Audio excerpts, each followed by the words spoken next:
پھر نبی علیہ السلام نے ارشاد فرمایا کہ انسان کے نام اعمال میں اس کے جو حسن اخلاق کا عمل ہے وہ سب سے زیادہ بھاری ہوگا۔ اس کا مطلب یہ کہ ہمیں چاہیے کہ ہم اپنے اخلاق کو اچھا کرنے پر بہت زیادہ محنت کریں۔ ہم نے دیکھا ہے کہ بعض لوگ ظاہرہ اتنا دیندار نظر نہیں آتے، چہرے پہ داڑھی بھی نہیں ہوتی، نمازوں کی بھی اتنی پابندی نہیں ہوتی، مسجدوں میں آنا جانا نہیں ہوتا، لیکن طبعاً ان کے اخلاق بہت اچھے ہوتے ہیں۔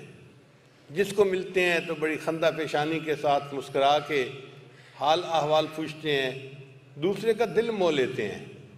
یہ اچھے اخلاق والا بندہ اللہ کو زیادہ پسندیدہ ہے بنسبت اس بندے کے جس نے ظاہر شکل تو شریعت کی والی بنائی ہوئی ہے لیکن رف اینڈ ٹف ہے، کبھی اس سے جھگڑا، کبھی اس سے بات، کبھی ادھر تنقید۔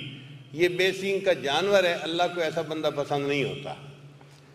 تو ہمیں اپنے اخلاق پر بہت محنت کرنی چاہیے۔ نبی السلام نے ارشاد فرمایا اکمل المؤمنین ایمانا احسنہم خلقا، ایمان سب سے زیادہ کامل اس بندے کا ہے جس کے اخلاق سب سے بہتر ہوں۔ تو مومن کو ہمیشہ گفتگو بھی نرم انداز سے کرنی چاہیے اور خندہ پیشانی سے ہر بندے کو ملنا چاہیے اور دوسرے کے ساتھ محبت سے پیش آنا چاہیے۔ تو احادیث سے پتہ چلتا ہے کہ حسن خلق جو ہے یہ نام اعمال میں سب سے بھاری